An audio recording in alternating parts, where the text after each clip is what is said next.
Welcome to the third Sensemaking Call with the embedded artist and Legendeer. I'm here with good friend and co-host Adam Paquette and Bruno Sabino. We are having this call from Richmond, Virginia to Berlin, Germany to Sao Paulo, Brazil, and guests joining us, dear friends and some strangers as well from different corners of the world. Through these calls, what we're trying to do is just understand this new situation that we are all finding ourselves in.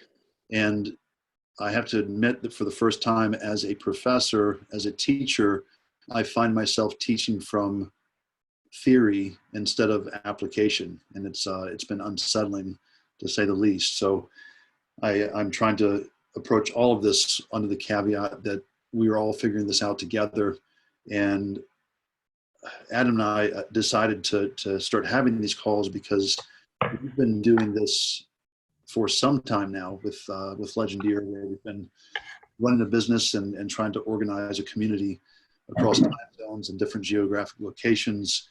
And through that process, there is a great deal of problem solving, problem framing, understanding how to bring abstraction into some type of place where you can control and organize it.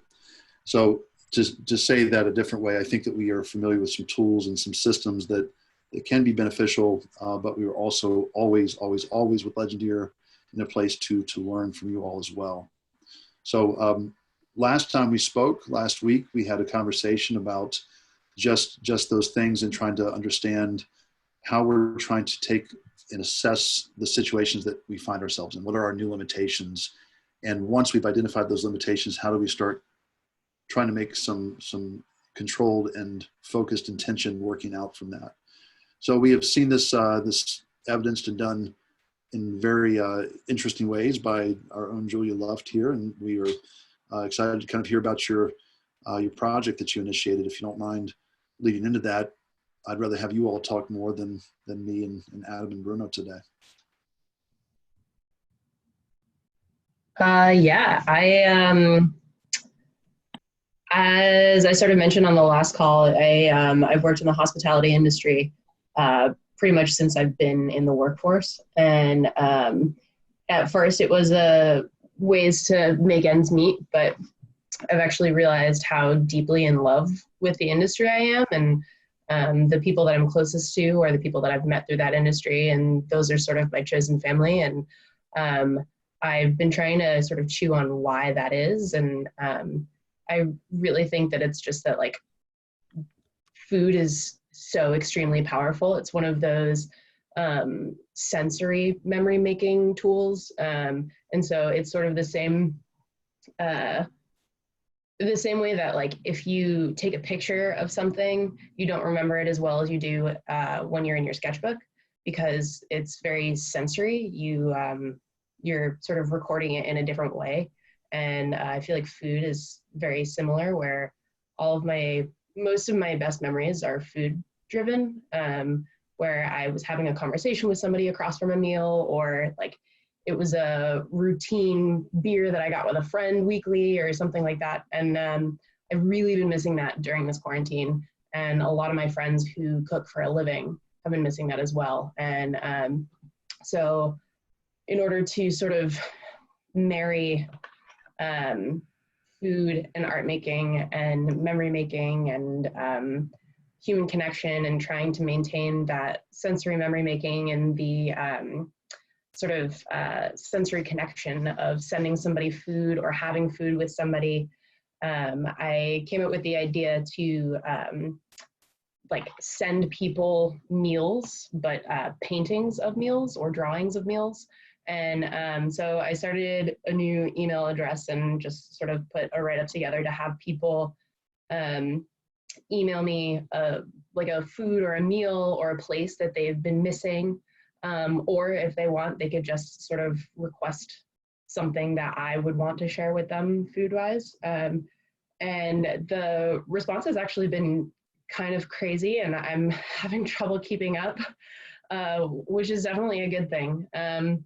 Another great aspect, I sort of opened a sliding scale for people to sort of like tip the house, and giving like a really huge range of like $10 or $100 or anywhere in between. Like people really have been very generous with their tips rather. And it's been great to just read everybody's stories mostly. I've really been enjoying what people have been sending in. I thought that people were just going to be like, oh, like I miss the Chinese food restaurant down the street or something, but people have been sending like paragraphs and paragraphs of food that they've been missing, and people have been sending other people food. There's a girl who has a friend in Chicago who she hasn't seen in years, and they used to get nachos and margaritas together, and she doesn't know when they're going to be able to do that again. So she sent her nachos and margaritas, and the stories themselves are extremely rewarding to receive, and I'm very honored to be able to fulfill that in some kind of way. So it's already a project that has really sort of sucked me in, and it's the first thing that I've really done that feels like it's bridging a lot of my passions, and it feels important. And yeah, so thanks for letting me, I don't know, I guess open up about a lot of things that I was struggling with. And I think that really let me move on from that and try and problem solve after addressing that there were in fact problems. So yeah, so that's what I've been up to.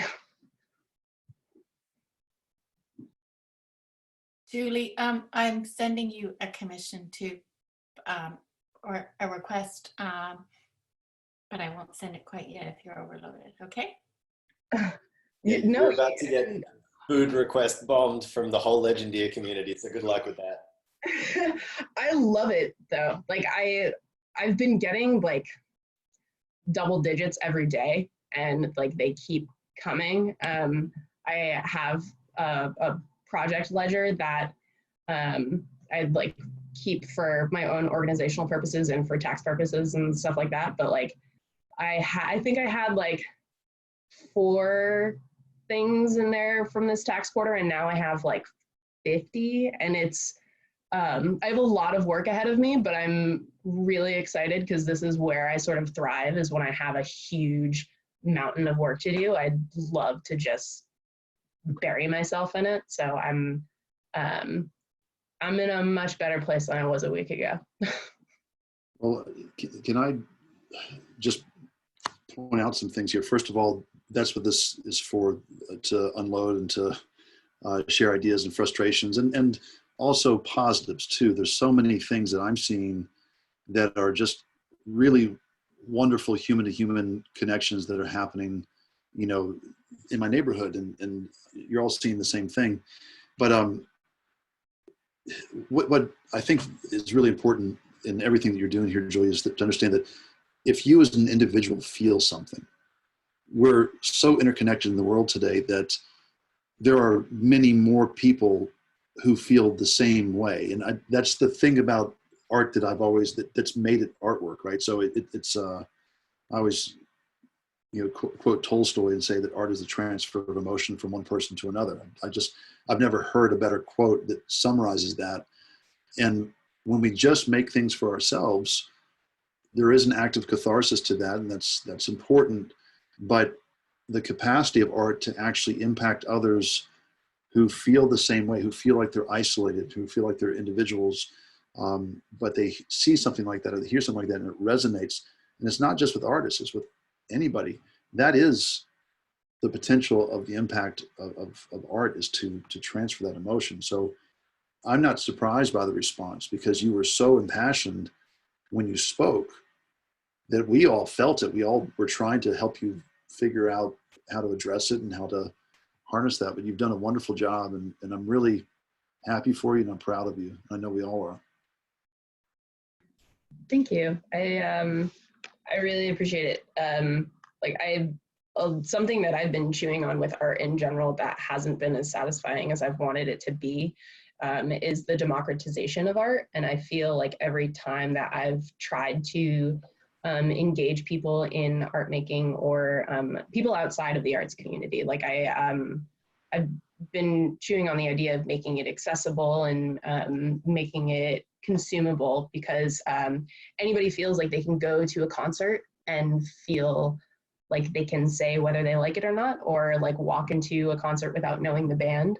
But not a lot of people feel like they can go into a gallery and be able to express their thoughts and opinions on what's in there. Or some people don't feel like they belong in there at all, which is totally false. And I've been trying to chew on how to make art as consumable as food or music. And this is what has felt the closest, because it's sort of turning it into food. So anyways, I'm rambling now, but I think what you're doing introduces a step that normally isn't there when a commissioner is interacting with an artist, which is like, in a situation like this, you might get someone who's like, I really love my dog. Can you paint a portrait of my dog? And you might hear the story about why they love their dog and the memory that's attached to that and everything. And you can resonate with that, and you paint the painting and you give them something that is an artistic translation of something that they appreciate. But because this began not with something that someone else was interested in, but with your passion around food, and not your passion around art, but like all of this emotion and this feeling that you have around food, what's actually that extra step is that someone in the non-art position is resonating with something that you're already broadcasting. And so you share this connection immediately. Like, you care about food, I care about food, and then you enter into that artistic dialogue. So it actually helps them understand on a more connected level why it is that artists do the things that they do, right? It's not just kind of like an extractive service model. It's actually like, we connect on this subject. Right, that's actually what an artist always feels when they connect with their subject. And so it helps to educate people about what goes on in our minds when we do what we do. Julia, I want to know if the commission emails that you're getting are concentrated on the food itself or the social aspects around consuming the food with others, meaning are people just saying, oh my God, I have to have a jalapeno and I can't buy that? Or is it mostly something else? Just curious. It's everything. It's all of that. It's people who are like, there's this girl who lives in the Netherlands who emailed me, and she is from America, and she says, I'm just missing American as fuck food. I want a burger, I want clam chowder, I want like, so she's like really, she said she wanted a Bloody Mary and a fried chicken sandwich. And so, and then there's another person that right now she can't go to the farmer's market, but she would love to go and get fresh berries and fresh cut flowers. And then like there was a girl who sent her friend the nachos, and yeah, there are people sending other people food. There are people who like have a food memory that they want to revisit, or like something that they've been missing. And there are other people that are sort of saying like, I don't know, like let's go out to eat. Where do you want to take me? And so like that's also really fun, because I put in the brief like, come to my table, like be my date, be my family, be my friend, like let me take you somewhere nice, let me cook you a meal. And so I've been seeing a lot of requests, but there have also been like, what do you want to cook for me? And it's all been very, very fun. I'm enjoying every piece of this project right now. And Julia, not to linger too long, but I'm curious, what are you doing with those stories? Are they just coming to you right now? Yeah, and so like that's sort of definitely a place to think about a next step, because these stories are incredible, and I wasn't expecting these full-fledged narratives, and I would love to do something else. I mean, like right now it's just sort of an exchange of stories between that person and myself, and I feel very selfish having this story. It feels very precious, and I want to be able to share them in some kind of way. And yeah, I mean, like right now they're just sitting in my inbox. But I would love to eventually do something with those. Yeah. Sorry, Julia, I can see this turning into an incredible and a massive project, and not an overwhelming one, but one that could be like, would just be a ball doing. But, and you probably thought of this, but this could turn into almost a travel recipe album. If you gathered as you're going, if you sort of kept in the back of your mind a bigger project, incorporating the stories, even recipes as different things come in. I just can see it turning into a huge thing. And eventually when this thing eases, I mean, I was going to send you just what I'm craving and missing and mourning at the moment is going to Prince Edward Island, Canada. And I was thinking along the lines of a lobster chowder and, you know, an icy, salty margarita on the beach. But damn, you should make it your goal to get to all of those places that people are sent, because you're invited to Prince Edward Island for lobster chowder, for lobster, okay? But I can see it just turning into this adventure of food and taste and art and travel and just getting to know these people better and reestablishing old ties and just making it grow. Yeah, I could, you know, I can see that. I was talking to Julia earlier about, you know, the idea of a project like this being in an early stage, and then suddenly it kind of blows up, and you expand out into all of these possibilities, and where can this project go? And at the same time, there's kind of like, there's already this phase in front of you of like, shit, I have 20 paintings to do, and I have work to do, and there's like something actually in front of me that I asked for, and these questions come later, which is like how, you know, and it can go all the way into like, how does this interact with the history of people painting food in art, like back to medieval times, you know? How does this play into the logistics and the infrastructure problems around food in our world now? Like all these different questions. And we were talking about, you know, how do you close the loop? So this idea that comes from a very personal stimulus in you, and then begins to involve other people, and then loop back to you doing the paintings, and then you send the painting to them, and this thing kind of grows and grows and grows. And then there has to be a way where that eventually cycles back around to what started the whole thing in the beginning, which is the way that you connect with people over food. And so I can imagine that like all of these permutations that it might go through and all of these big effects that it might have may not really be how it ends. It may not be how that loop closes. And I can imagine the close of it actually being that you travel to meet these people and they cook you the meal that you painted for their wall. And so what you've done is this really kind of roundabout way of coming together to share food with someone and share a meal and talk, but you've allowed that little interaction to expand out into all of these different effects through the magic of art. So it's a really beautiful, and that may not be where it ends up, but I can see it kind of expanding out and then contracting back to what's really important, which is just you and another person face to face over a meal. Yeah, Julia, I just wanted to say too, keep those ideas in the back of your mind, keep filing anything from words to thoughts to ideas. And, you know, if you do a lobster chowder, just a little card of the palette of colors, but don't put the weight on yourself of this huge, massive thing. Just do one little thing for each person at a time. Just enjoy doing it. That's the biggest thing. And I'll say this for my last statement here, Julia. I'd love to see how you develop this project and continues to roll forward. I think that there's like, I'm actually wanting, I feel like I'm missing something knowing that these conversations are coming into you and that I can't read them. Like there's a real interest in the story that's behind them, and I'm sure that they are incredibly heartfelt.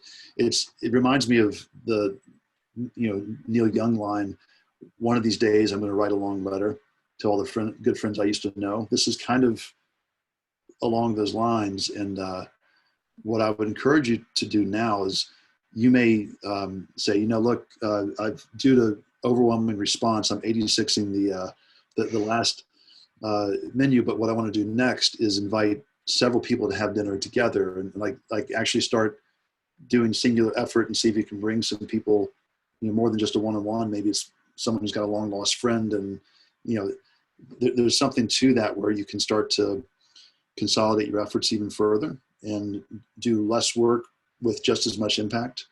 And that might not be where you are right now, but I can see you quickly getting overwhelmed with the amount of work that you have to do on one-offs, and just trying to figure out how to kind of start trying to multiply your efforts. We can talk more about that. I think that right now, I know the motivator is not financial, but there's part of that it's the mechanism at play. And I think that you can actually amplify the financial component of that. And to do what Beth is talking about is going to take some strategy to figure out, like, well, what form would this take where it could impact the most people? And maybe at first it's a blog, and you build a readership with the blog if you get permission from people to share their stories. And from there, you start to gather an audience. And from the audience, you start to talk about doing some type of PDF book that's just a compilation, real low impact things that are just really, you're just compiling and gathering. And when you ultimately get to a place where publishers are back online and we're distributing things, and we talk about a travel log or a book, the first thing they're going to say is, well, what kind of platform do you have? Well, I've got 1,000 people that I'm following that have contributed stories, and this is the platform that I have. These are the people that I would like to make the book for.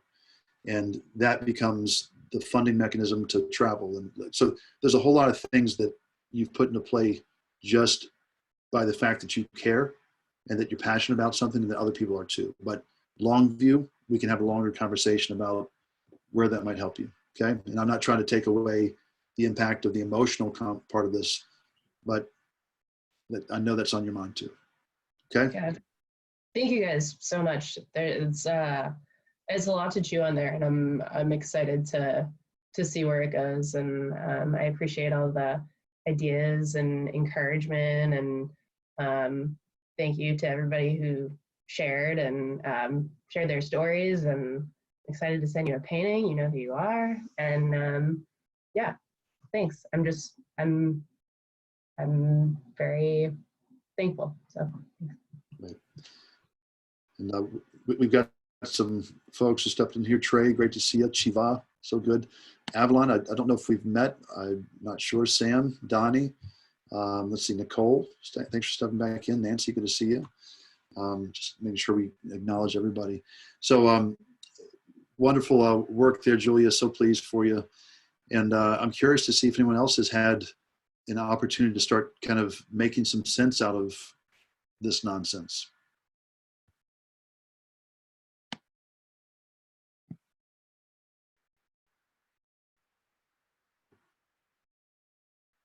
Yeah, after our first meeting, I've already told that to you, Sterling and Adam, and that's not related to painting, but I think it's a great art project. It's related to music.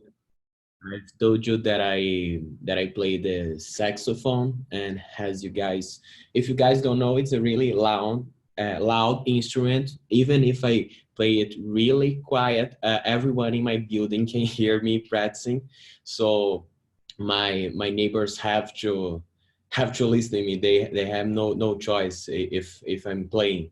And because everyone is home right now, I decided to make this collaborative experience. So at my elevator, I put a sign and with an email and an Instagram to people commission me musics that they like, so they would hear me playing that. So every day around like 3 here in Brazil, I just check the email and the Instagram. I grab some music and I start practicing it with the saxophone. And sometimes I receive messages from the people in the building actually listen to their music, like they record and then they send to me, and it's really cool. I'm in my living room right now. I don't know if you can see it, but there's a window here and there's a building just in the other side. I also glued a poster outside my window asking for the people for in the other building, because they definitely can hear me too, to send me music. That's amazing. You told us that story last time, and I love that. And that's what Julia's talking about. Everyone has an opinion about music. It's pervasive by nature. It finds you, and I'm sure your saxophone playing is finding people through a lot of the. I don't know if you're all getting this too, but the world where I am just feels quiet. There's fewer cars moving. There's less action, and to have something human made or something that people are playing or that people are painting to fill the noise, to fill the silence with something, is an opportunity as well. So that's wonderful. Who else has a story that they want to share here? I don't have a story, Sterling, but I want to know if anyone else is going through what I'm going through, because this is an art-centric group. Thankfully, that's why I keep joining, because I remind myself this is a part of my whole self too. But I haven't been able to do art since, I don't know. Well, I did my last show on March 1st, and I came back with some potential commissions and some ideas, because I was surrounded by other artists in the show, and it always gets me really thinking about projects to do. But then pretty quickly, San Francisco went into lockdown. And so my whole life has just been kind of shifted to serving the needs of my family and my community. And so it's just, art feels selfish. You know, it's like, yeah, I could do it, but man, every hour of my day is cooking for someone, or I'm obsessed with death planning. I think I have been for a while. So like, I'm death planning in my house now in case something happens to me and my husband. I have 2 kids. So it's all about making sure that the house is completely set up for that. It's morbid, but it's something I've had before COVID ever hit. So it's not really related to just COVID. It's just the idea that you leave your affairs in good order for somebody, because I've been responsible for family members who haven't been able to do that. And it's a heavy lift. And I think doing art just feels selfish. I don't want to do, I love Julia's idea. It's just so rock on, and it's so perfect, and it's just perfect. But I wouldn't want to do the same thing in my community, because I'm not in a position where other artists I know are, where they have to eat right now. We have at least one income in the family for now. We don't know how much longer, but it's there, and to put myself out, even for donation purposes, would feel so selfish for me. So I just want to know, is anyone else experiencing that? The idea that art is so personal, and it's what people get pleasure from, but it would have to take away from something else I'm doing, which is giving to everyone else right now. Can I respond to that? I'm not in the same position, and I don't have those kinds of responsibilities. So I can't feel that same degree of needing to respond to the people around me. But I'm definitely feeling the pinch of don't do anything unless you really know it's important. And I'm finding it really hard to justify my normal creative projects as important. So I haven't done any what I would normally consider kind of personal art, as in like pencil or brush to canvas, since this started. The thing behind me has not been worked on. It's kind of sitting there to motivate me, but otherwise nothing's been worked on. I've been doing my regular commission work. So what I have been doing, and what I have felt is really important though, still sits within what I would think of as art. So what I'm feeling called to do is things like, organizing this call and the other things that we're doing for Legendeer behind the scenes and trying to get into place. Being involved in a lot of sensemaking calls like this in different communities, also non-artistic ones. Being involved with friends and family and planning different things for this situation, for what comes after. financially supporting family, and thinking about all of these different things.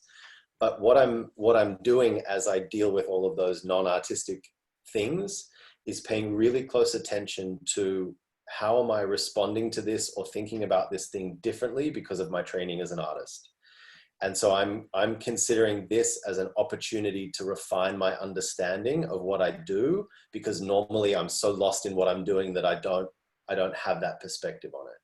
And so in the discussions that I'm having with those people, I'm getting their help also to be like, when I talk to you about these things, is it weird the way that I think about it? Like, do you notice the way that I'm thinking about things differently? Can you help me see what my kind of mental patterns are?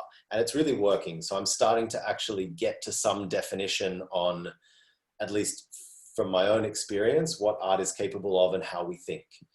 And you know, I forced myself, or tried to force myself last night to take a break from everything and sit and just watch some TV. And it's the first time that I've, you know, watched Netflix or any entertainment stuff since this started.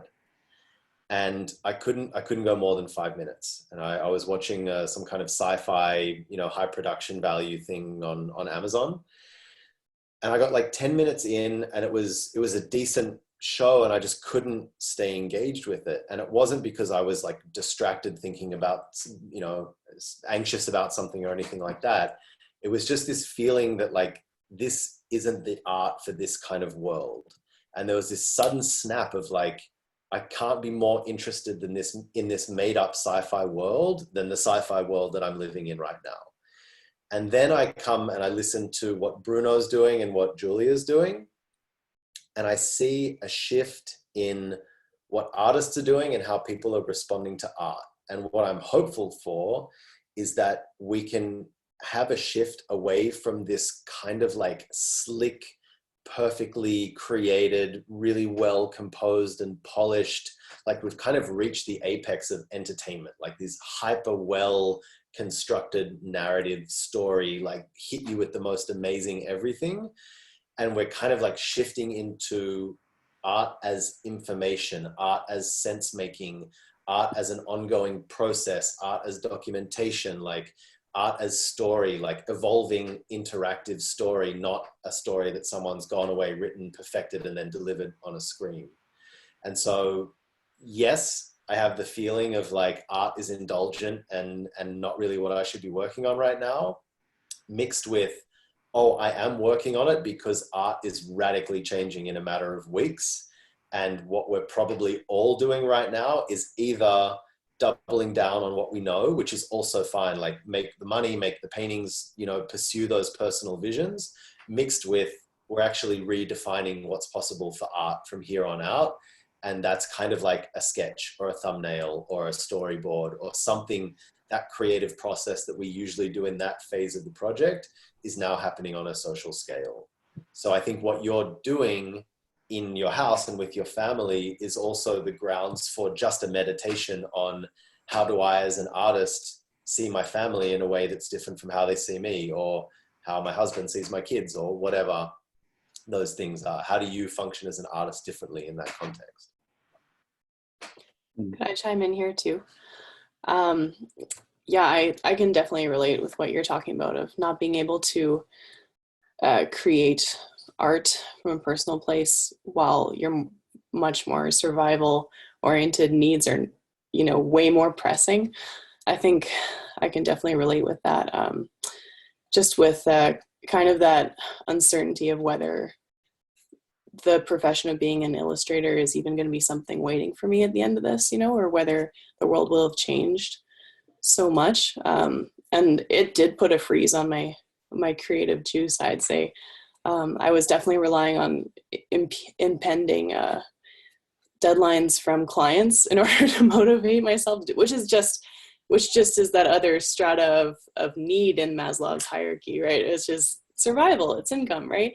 So that's still not creative work. And with all the client work being immediately canceled or postponed with this happening, I was kind of left to be like, wow, okay, well, what am I? I definitely can't relax enough to actually make art in this time.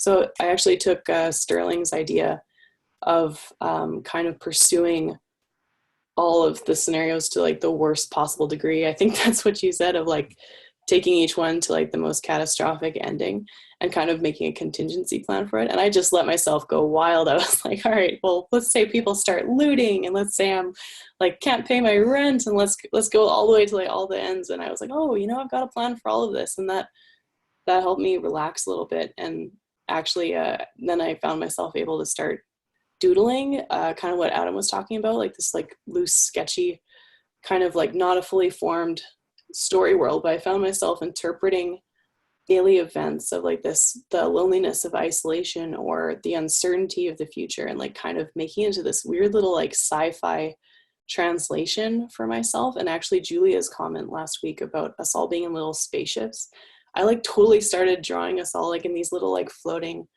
cans basically, and I was like, that's what it feels like.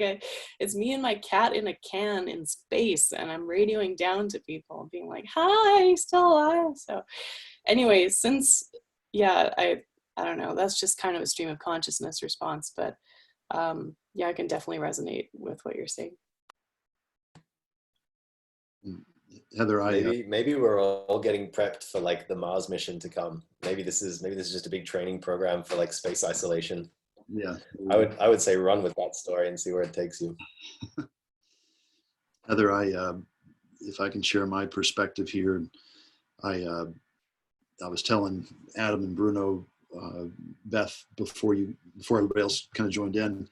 Bruno was asking about the painting over my shoulder. I said, well, what is that? And I said, it's a hot damn mess is what that is. It's me angrily painting on a canvas and getting more and more angry and more frustrated. So now, you know, I'm obviously in a completely different situation than you, and we're all in different scenarios. My kids are here.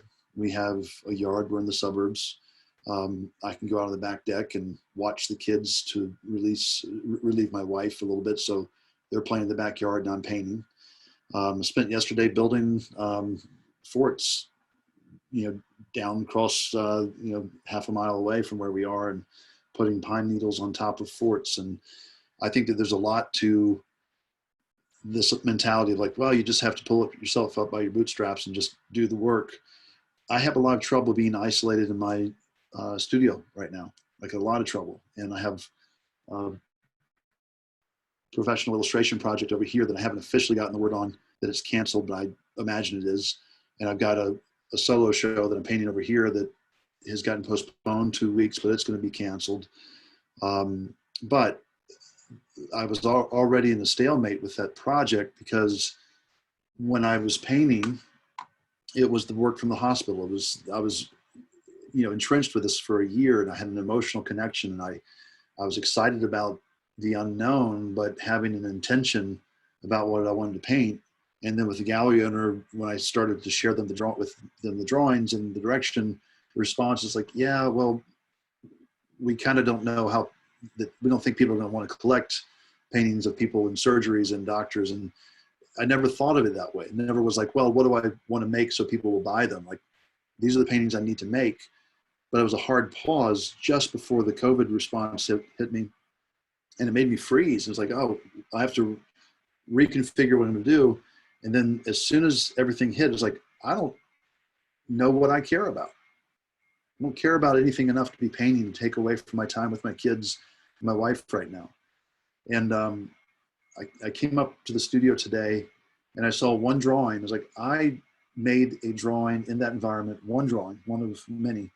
But there was one drawing that I really liked. It's like, I need to paint that, not for the show, not to sell, not for the gallery, but because I have to paint it. And it was the first time where I've actually had my wind back in my sails to say, I'm actually genuinely excited to make art for the sake of making art. And it's just weird to see that the world has turned and hit this moment where painting surgeons and healthcare workers wearing masks is like, oh, that's totally relevant at this moment in time. It was never more relevant than now, but that's my response. I totally relate to you, and I really, really struggled, and I probably have a quarter of the responsibilities that you have as a mom, and I'm totally there with you. And that's you. But you remember, you said it last week. we're going through these steps of grieving right now, and we're trying to make sense of it. And you know, you tell me, what step are we in right now? I'm in, it's such an easy answer for me. And I have a feeling it's not isolated to just me, as I'm in triage. That's what I'm in. So it's okay. My triage might look slightly differently just because I'm in a country that's not mine. So we're a little bit exposed. Actually, both my husband and I are internationals. So we're here without a backup. There's no plan B for our personal situation, which is not necessarily bad. We have contacts in the community that we will have to rely on, but it does make planning a little bit more essential for my personal situation. We have to put legal documents around what happens with my kids if both my husband and I go down, which is just not that much fun. Necessary, every parent has to do it anyway, so it's just part of the steps. But we are pressed, and we are pressed in weird ways. It's not all bad, it's just weird. I mean, I can contact a lawyer, and we've been talking to a lawyer because of the situation we're just in, not our own country. But we can't meet with a lawyer to notarize anything. I think I'm laughing because it's just so fucking ridiculous. It's just, you're just like, what? Okay, so that's fine, we'll get this done. There are a whole bunch of other examples of things that we're doing right now. That's probably just the one that's most easily relatable. But art will come when it comes. I've learned that about myself. I know it's there. I know that it's shifted so quickly. I lost interest in so many of the things I was working on right before this happened. I don't care. It's like the ideas were just there and amazing and just roaring, and then poof, I don't care about that anymore. It's irrelevant. It's irrelevant to me. It's irrelevant to the audience I was working with. So it's okay. It's totally fine. And I know that I always worry that art's gone. After my mother passed, I thought, fuck this, I'm never doing art again. And I thought it was for real. I stepped away from it all for months. And then I had to do a thank you gift for somebody that had helped me, because it was an international funeral. And just one day I'm actually gonna have a fucking life where I'm not international. For those of you who have traveled, you know what I mean? Anyway, I did a painting to thank somebody who had so much money. He's a multi-millionaire. How do you thank somebody who has that much money? I mean, I can't give a bottle of wine. I couldn't think of anything else. So I did a painting, and it got me back to painting. And I know that the same thing's gonna happen now. It will happen in a beautiful way, but in the shitstorm that hits me before that, man, it's been rough. Yeah, it's been rough. And I feel like art just has to be set aside right now. And it's so important to me and to all of the people on this call. There's no running from it. If I don't do it, I will blow up. Even when I wasn't an artist, I had to do art in some way, or I would start destroying things and rebuilding it somewhere in, some park somewhere. So I know it's going to come back, but I'm in triage. I'm rambling a little bit. I'm in triage. And I know a lot of people around me are also in triage. And the triage feels real to me, so it's requiring everything I've got. The canvases have to wait. It'll be okay. I'll let you guys know. I don't know. I hope triage doesn't last more than another couple of weeks. Looking around, which thank God you can't see. It's pretty awful here. This is like somebody blew something up in my house. But I did it. So maybe in a couple of weeks I'll have a deep breath, and I think I'll see hopefully same transition that Julia, I feel like you've had, where you went from, oh my God, to purpose, and it will come. But I'm glad to see so many of you are, especially like Adam, you're an artist, that's what you do. You don't have as much of other boxes as I think I have in my life, professionally and whatever, but you still feel similarly. So it's a great comfort to me to know that, because what if this isn't the box I end up in? Like, I'm sorry, the illustrator's name, I forget your name. Thanks for sharing your story. But like, will I be in art after all this? I hope so. Can I just that question and your situation have an intersection, like, and this, like, I really, really clearly want to say that this is not me saying, hey, you should turn all of these feelings into art, right? Like, what I want to say to you is more like, scrap the whole idea of craft and these, like, when you say the canvases will have to wait, like, that's an idea of art. And maybe it is really, maybe you're one of these people that it's about the act, like the therapy of the physical act of the brush on the canvas. Like, yes, that is an element of wanting to dive into that process. But the way that you talk about your situation and other people in my life that are in those kinds of like triage situations right now is the most heartbreaking, fascinating, important stuff going on in my life. Like when people like you talk about your situation, I come alive and I'm interested. And when people are talking about other wishy-washy, you know, stuff they're doing, I'm like, normally I'd be interested in that. Right now, it doesn't even blip on my radar. So maybe, like, I think that no matter what, after this situation, art is going to come out of this for you. The only thing that I would maybe not suggest, but just put out there is like scrap all of the idea of what art needs to look like and add in some tiny, non-time consuming, non-thought consuming artistic thing here, which is like, no matter what I'm doing, even if I'm signing legal documents or cleaning dishes or whatever it is, I'm going to take a photo on my phone. Don't care what, like every hour there's an alarm. I take a photo of whatever is capturing my mind and my emotional state at that moment.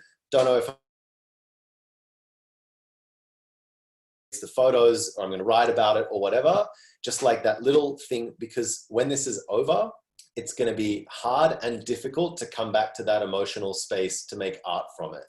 And so just those little anchors, if you take the time to record them now and forget them and put them aside, you can come back to this moment later and touch that emotion again with those anchors in a way that you can create something that you have no idea what that's going to be right now. Just an idea. Like it could just be like voice notes to yourself before you go to bed at night. Like, what was the most powerful emotional thing today? What was the most powerful emotional thing today? Like something, whatever that is for you. And maybe not, maybe that's even too much. But, you know, the art making practice doesn't have to be canvases and drawings and all of these things that we associate with it right now. And Heather, I'll build on what Adam said there, and I want to put it into a language in a space that maybe connects with you on a deeper level here. One of the projects that I proposed to the Children's Hospital is, you know, you all know my appreciation and love of sketchbooks and journals, but to call it something else for these kids, I'm trying to help build something that's got some type of prompts or structure for them, but more importantly, I'm calling it a legacy journal for them, because a lot of these kids are in long-term inpatient care and they'll never get out. And you're talking about this process, your mentality of going to, how do I take care of my kids? How do I see that they're okay? Your creative practice may be keeping a journal of this moment for them. And I think that there's a lot that goes into what I know of you. And I have a similar mechanism. I think I said this last time, I need to be needed, and I go where I'm needed. And I think that what I know of you is that you're somebody who needs to be needed. And if you can turn away the focus from like, well, this is for me, into no, this is for them, I think that might give you a wonderful perspective on the need, not just the want, but the need to document this moment in time. I'm going to add on to that. I relate to a lot of what you were saying as far as like art not feeling important. My partner is a social worker, and he comes home from work and has like some of his clients that are like incarcerated or like have kids in very, very difficult situations. And I always get stuck with comparing like the social justice work that he does with what I do in my studio and feeling like it's insignificant because it's not helping other people.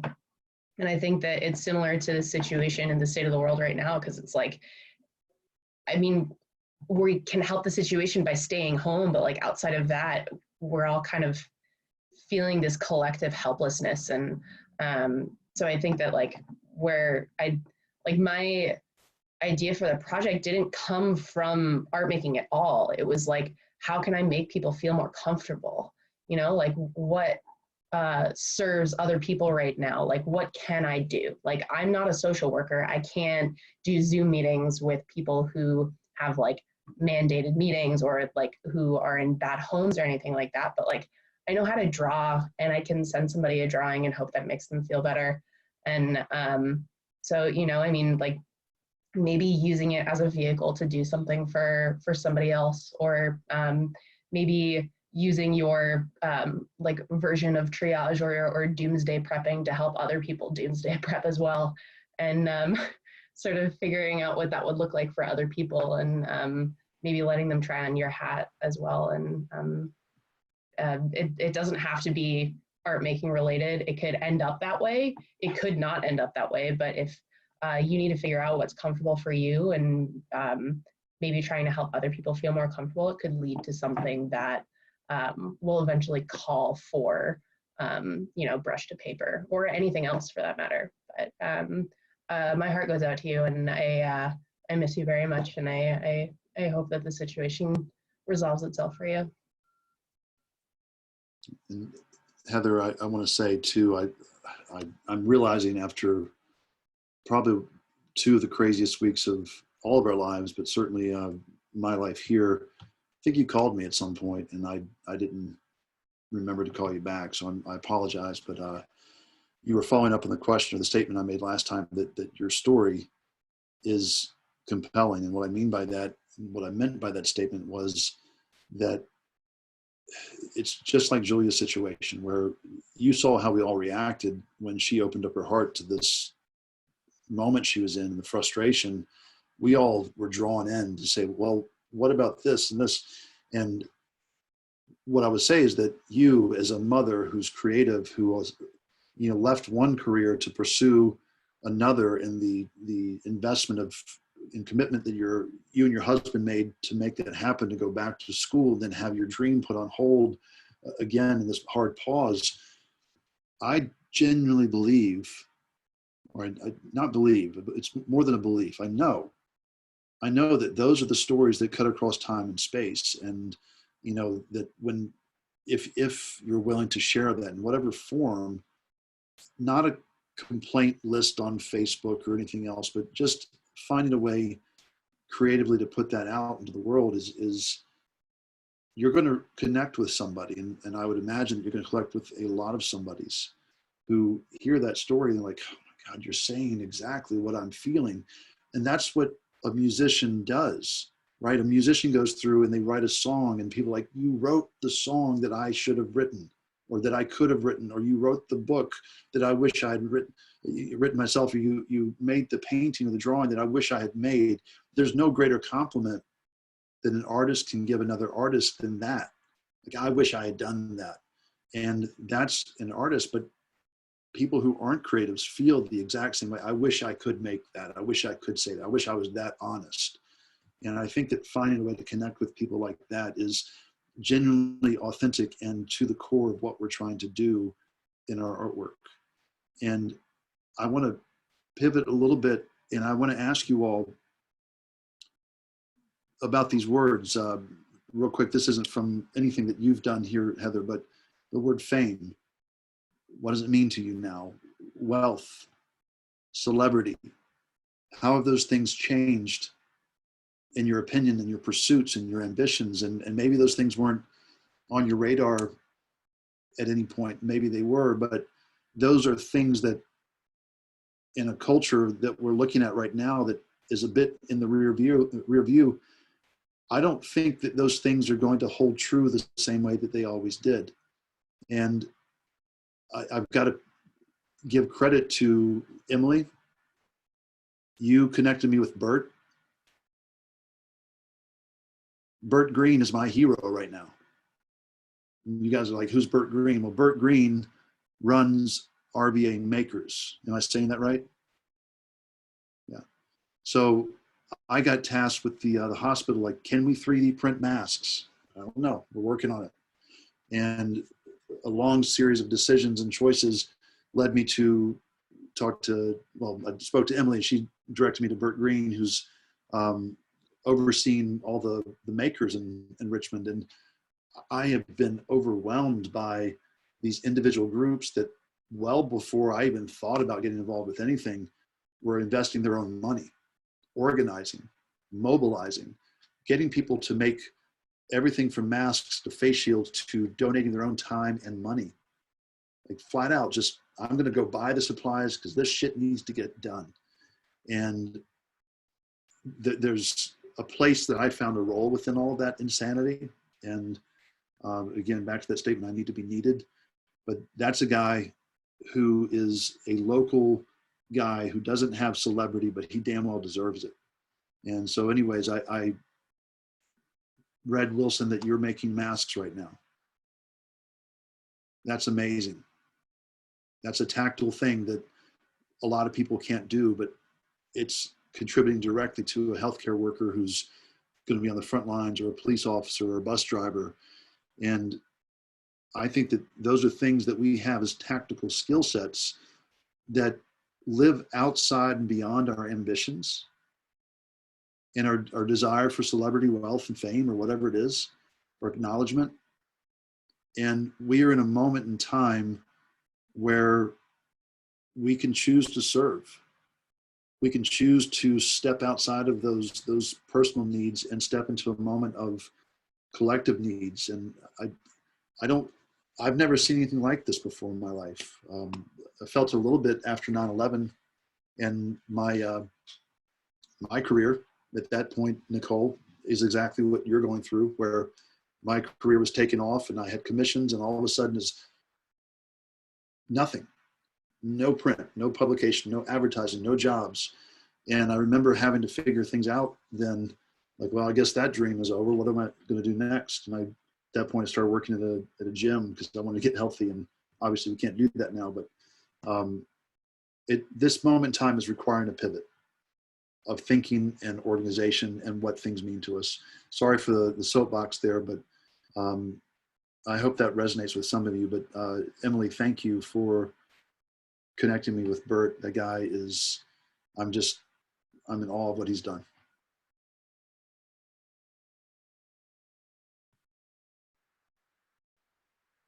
Anybody still posting to Instagram? No. I haven't posted since this started.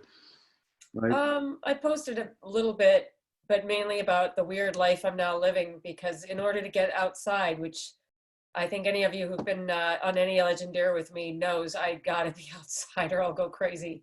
I just go at really weird times to local parks that are technically closed, but I can assure you there's nobody at Fort Funston at 5:30 in the morning. So it's just me and my dog. And at 6 o'clock, other people show up, and they have dog collars that have lights on them, so you know where they are. It's still dark at 6. But otherwise, it just hasn't felt that relevant. But I deeply appreciate other people's posts. So if you are posting, thank God you're out there doing it, because it's the way I sort of stay visually connected right now, you know. This is my creative project from yesterday. Can you guys see that? Bushcrafting, huh? That's my son and the fort that I built for him. Sterling, we built forts in the living room today. It's epic. I don't think I can get through my house right now. So glad to see somebody else is doing that. Yeah, cool. Yeah, it was a great day. It was a genuinely great day. That's my daughter's fort. Oh, that's Built that for her too. So Heather, we're all breathing in right now. We're just trying to find if we can actually catch our breath. And I think genuinely that's what this is. This group of people here, and I mean it's really heartwarming to see dear friends. You know, even though we may have overlapped for a week or a couple of years online, or Emily and I known each other for years, and Adam too. But I think that there's a lot to be said about what we're doing here for each other.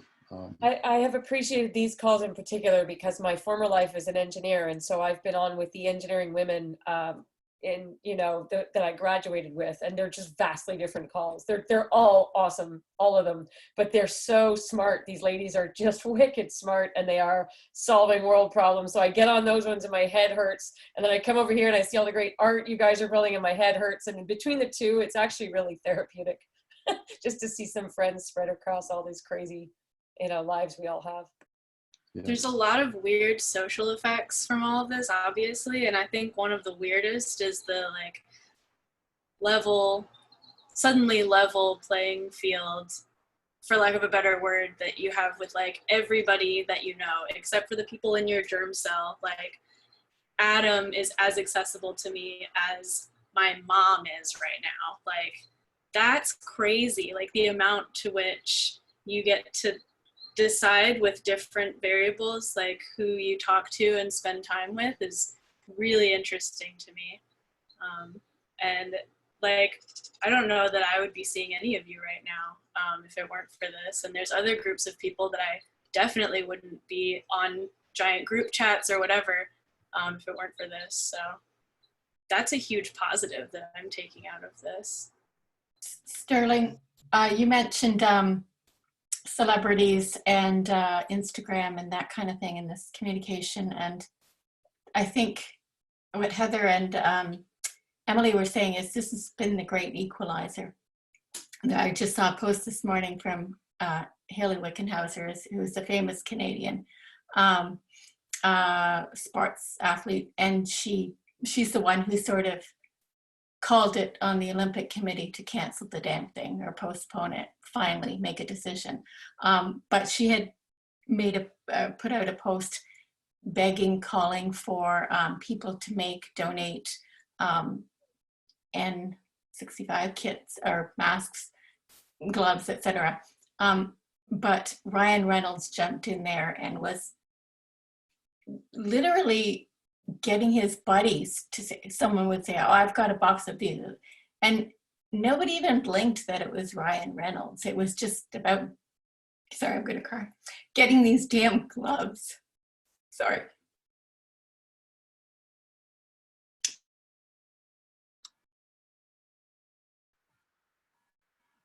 Well, Beth, you're absolutely right. And when we get through this, and we will get through this, there's going to be a moment to look back and say, we got a lot of things right in a moment where a lot of things were going very wrong. And I don't know if anyone else is feeling this, and I am very fortunate right now to be in a place physically and geographically where we are still not impacted the same way that New York is, or Berlin, or wherever. So we kind of see that this is coming down the pike, and things are going to change pretty dramatically here soon. But there's a lot in this moment in time, as odd as it sounds, that feels correct. And I'm not trying to be insensitive to anybody in your situation, but there's a lot in my family that feels correct right now, that we are together and we are talking. I hate that I can't see my parents, but there's a lot in my neighborhood that feels correct. There's people out walking around with their dogs and saying hi, and people are cordial and kind. And there's a lot in these community efforts of people saying, I don't need permission to do the right thing, and I'm going to make masks, and I'm going to make face shields and do all this other stuff. And it's, I will say this, that there's been so much confusion from our federal government that we've finally realized that we have to be self-sufficient, that we have to make choices based off of the reality that we see, not the one that's told to us. And that is a change, certainly here in the States, that, things that were disposable, like, well, how can I reuse this? And how do I fix that tool or patch the tire on my bike, or things that in the past, like, I'll just buy a new inner tube, and that's a really interesting side effect of all this. So Beth, thank you for sharing that. It's absolutely right. Yeah, I want to just finish off the back of, well, for me personally, off the back of that, just to explain why this thing is actually called a sense-making call, because it is actually a particular terminology that is coming out of groups like Game B, and a few other places. And what it has to do with is looking at a really big culture level global shift that's happening right now, has been happening for, you can kind of trace it back 10 years or 20 years or whatever, but there's a big shift in how we make sense of the world away from centralized structures and locations where we get our information, whether that's mainstream media, news channels, or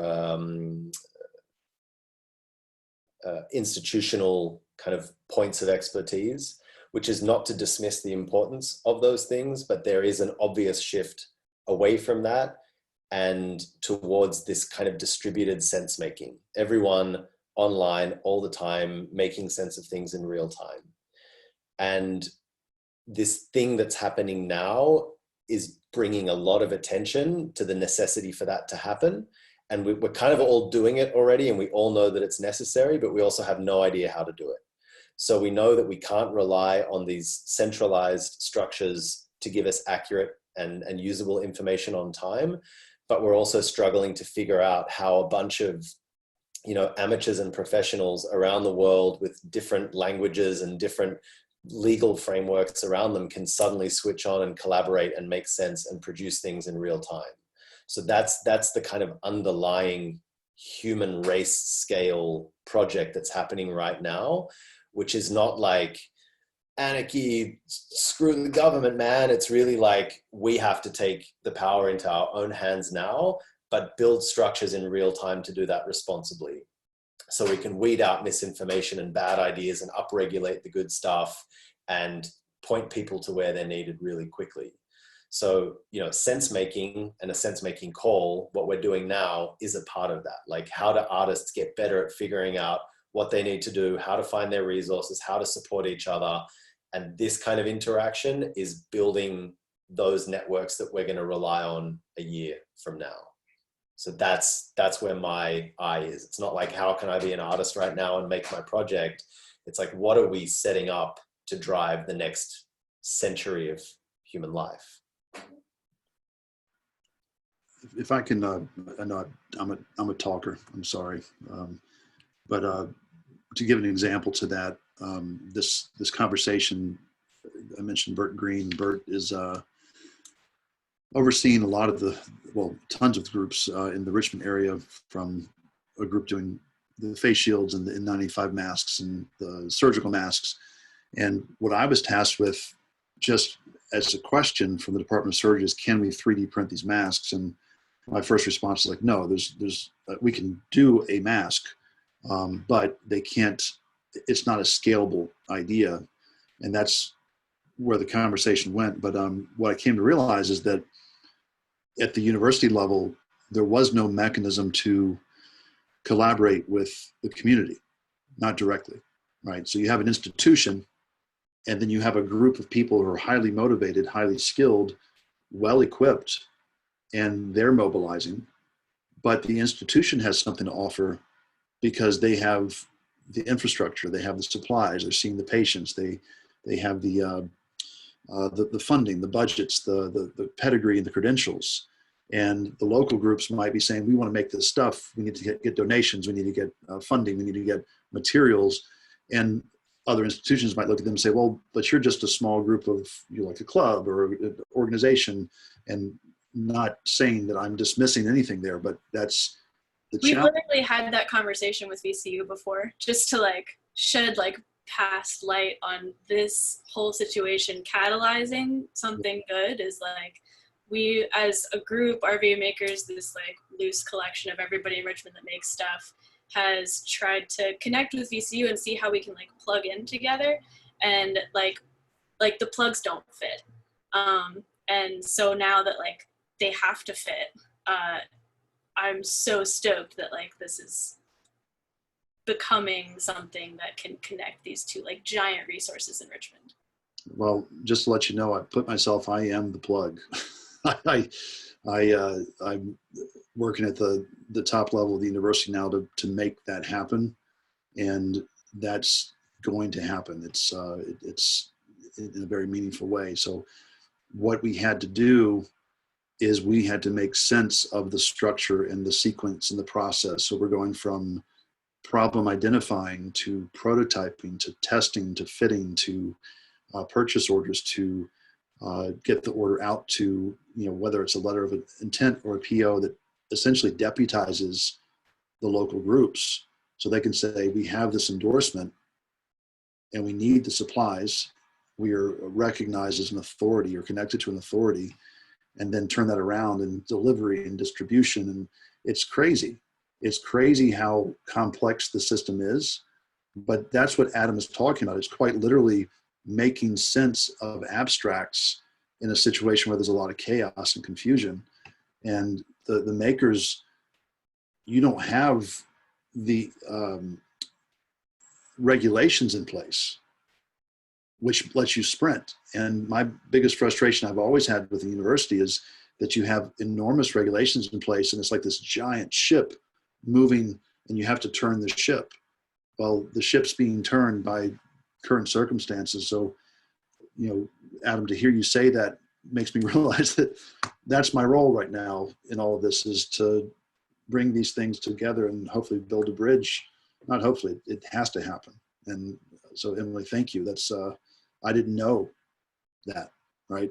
And there's nothing to have forced the hand in the past where you all saying, we are here, let's get this done.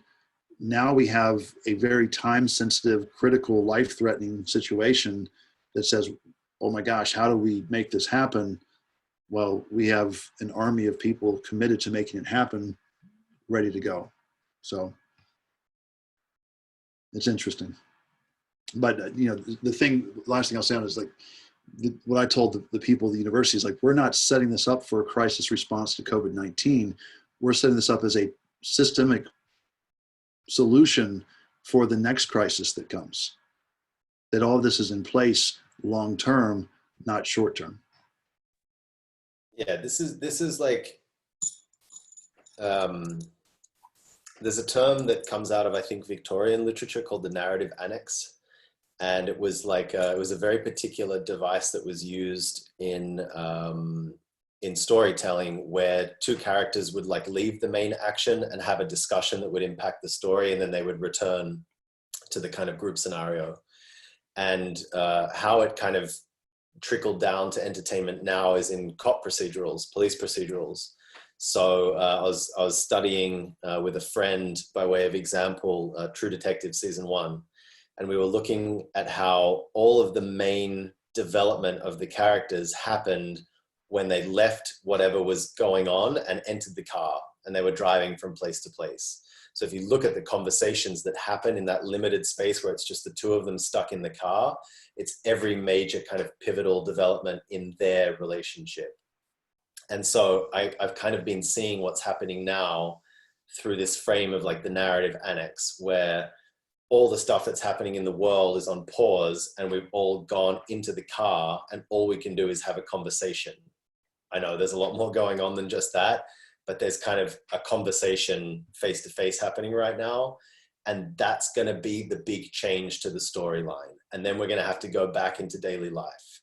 And what I see is like one of the main principles of these movements like Game B and sense making and everything like that is a shift from zero-sum dynamics to non-zero-sum dynamics. So from, I have money, and if you take my money, I have less money, to I have a candle, and if I light your candle, we now both have candles on fire, right? So how can we switch as many things as possible from limited zero-sum dynamics to omni-win dynamics? And so a situation like VCU and makers, it doesn't have to be that there was ever any animosity. It's just like, look, there's a bunch of resources.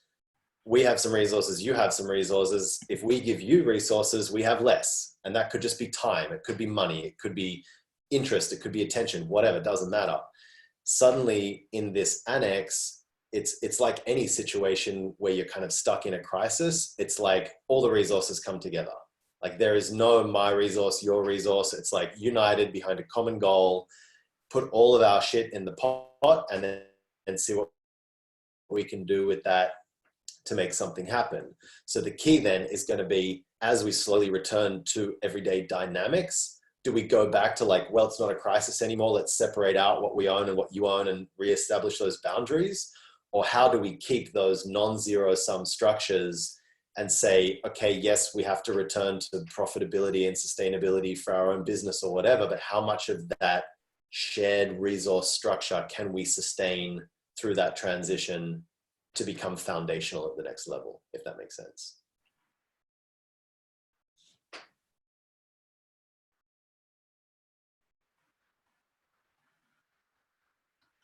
Well, did anybody else have anything that they cared to share? And Adam, that made sense. made sense to me. You lost me at zero sum dynamics, so I appreciate you explaining what that was. I have context now. I just want to chime in based on what Adam said, because it also made me think about some of the conversations we had at the first Sensemaking call about people being like having difficulty like adjusting to the digital world and like different dynamics and things. And Adam definitely put it a different way, but what I was thinking about, like right before he said it, was thinking about you know, we're so used to like things in front of us being like a medium to like manipulate. Like this sketchbook that's green screened out is a medium, like a pencil is a medium.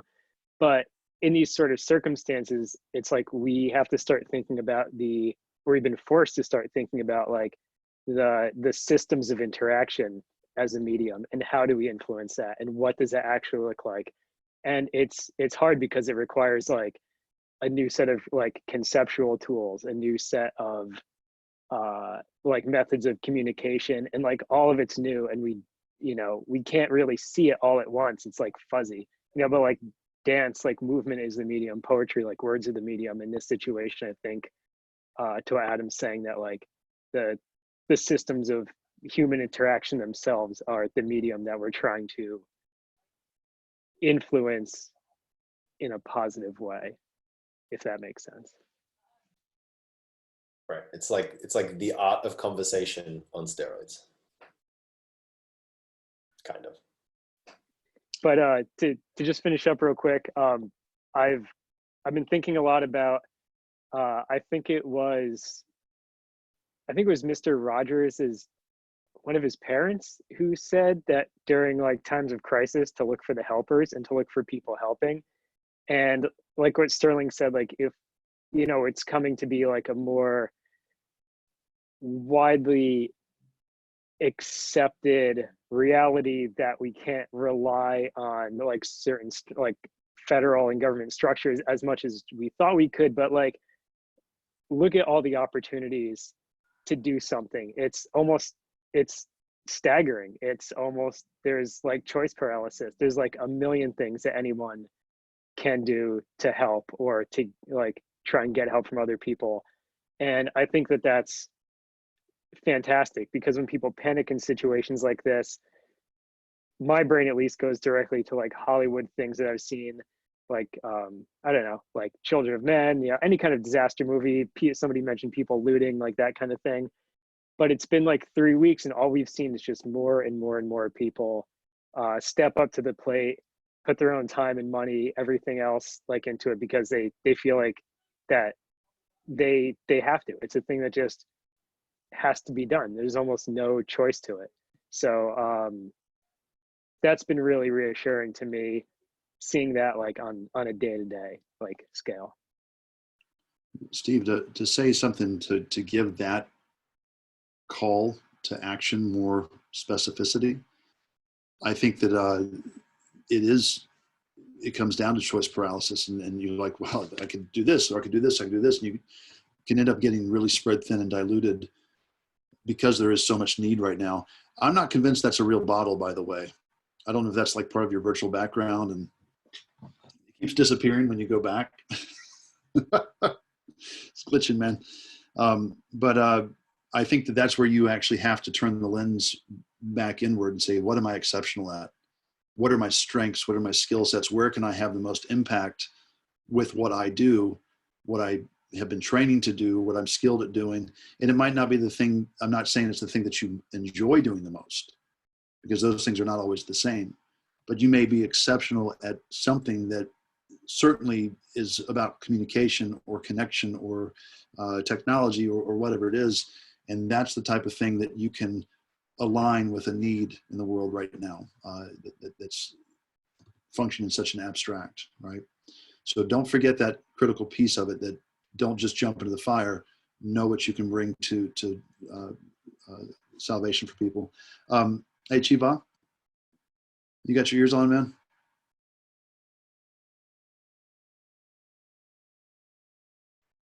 Can you hear me?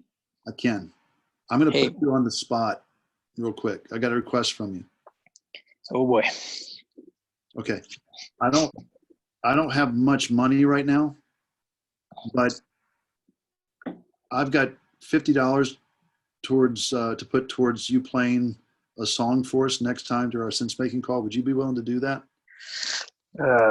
Um, as long as this $50 goes to for someone else that needs it, probably more than I will. All right. You send it wherever you want, but that's all I got. I was just sitting here looking and just so pleased that you're here. And I was thinking back to our expedition out to West Virginia and you coming up and playing. And that was generally one of the most emotional things that I've ever experienced in my life, because it was a convergence of so many things, so many stories and lives and talents. And I just want to hear you play again, man. I need to hear it live. So if you're down for it, it can be whatever you want to play, but I'd really appreciate you doing that. Chiba, I'd love to hear you play too. And if you could choose a charity, maybe, I'd love to throw some money in the hat. Oh, I'm first of all, Not to put pressure on you. that moment is no, of course, it would be my pleasure to give anything. I think I'm aligned with everyone, how everyone is feeling right now. I'm feeling useless. I was supposed to be on Montreal, back in Montreal about 2 weeks ago, right before they closed the borders. I just got my work visa approved over there, my permit. So everything that happened really changed everything. So I feel like I'm floating for a while now. I came here, I'm kind of isolated with my mom and my stepfather, and we are here trying to be as safe as possible. And that moment happened, and I feel very honored for you guys to mention that. That moment happened because it was a group of very special people. We created that moment together. And I have no doubt about that, and it makes me very happy to know that it made an impact on you, certainly, because you put all that together with the help of a lot of people. So what I can share right now with you, actually, I don't know if the group, I don't know if this is the kind of thing you guys usually share here, or like work.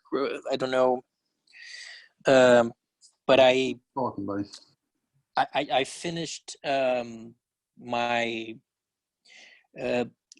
if there was when Legendeer on Banff happened, maybe some people here don't know, I was supposed to go to Canada, and right before that I was working on something, trying to finish work that I could take, and kind of like closed myself in the studio and just work, and didn't realize that I actually needed a Canadian visa for that, and found out like last minute that it would not be possible for me to enter the country.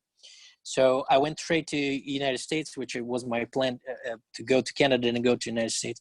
And with all that frustration, I spoke with Sterling, I spoke to Adam. They were very supportive from this whole process. And I actually wrote a song at that time, which is called Love the Losers, which became the name of the project that you guys heard that day. And I just got the first, the semi-final mix because I just recorded for the first time this song that I was waiting a lot to record because I really wanted to give it like the proper treatment for it, and I felt that the song should sound a certain way. So I worked with a producer friend of mine, which I really respect his vision, and we put the song together. And that's something, I don't know if this is something that I can share with you as well, because I just got the song, and that song is Legendeer, and Legendeer, like everything that happened was just at that time. What was that? 3 years ago, I think. Yeah. Maybe. So I think it was. I hope it was 2. 2 years for Banff. I think it was more. Yeah, there was. Yeah, it was the year before. So so 4 years. Yeah, 4 years. Oh, sorry. Are we talking about Appalachia? No, Banff. Banff. Oh, okay. Sorry. Yeah. Oh, that is something that I really would be honored to share with you guys, because this group, and like new or people that are doing the Legendeer longer, people that are more recent involved in Legendeer, just because I know this is the environment that created that. It was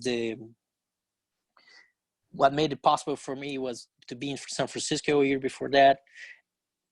All that happened, the contact that I had with all the Legendeers, yeah, that was something that I would love to share with you guys. And I will be honored to play, of course, for you guys. It's on. Anytime. Okay, well, let's. Can we have our first live virtual Legendeer concert performance next week? Is that good? Of course, be my pleasure. Adam, you down with that? All right, it's on. Bruno, does this mean you're going to play the sax? Oh, I think that's a great idea. That's right. Consider us your virtual neighbors, Bruno. We should get Rob back in here, but that was a different thing. So let's not overwhelm you right now. But yeah, next week it's on. Okay, I'm really excited and really happy. Ladies, gentlemen, I have got to step out. I can leave the camera going and the recording going, but this might be a good time to come to a wrap on this third Sensemaking call. Thank you all for sharing all of this. Please continue to keep us updated. If you're not already in the Discord forum, that's become a really useful tool, and it's getting more and more active as we speak. So Adam and I have a lot of things on back burner that are coming to the foreground, and we're excited to share those things as they start to manifest here. But it starts with this and it ends with this.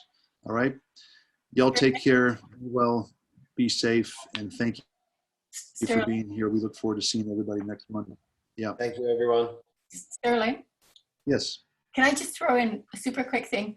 For anybody who's not going off immediately, Steve took us through just a 10-minute or 5-minute drawing, 10-second drawing things last week. It really chilled everything. It was fun. It's a good way to wrap up the session. So if he's willing to do that again, okay, just so you know, it was a good way to end things. Beautiful. Thank you. Yeah, we can turn the recording off. See y'all next week. I've turned the recording off, and you guys stay in the room.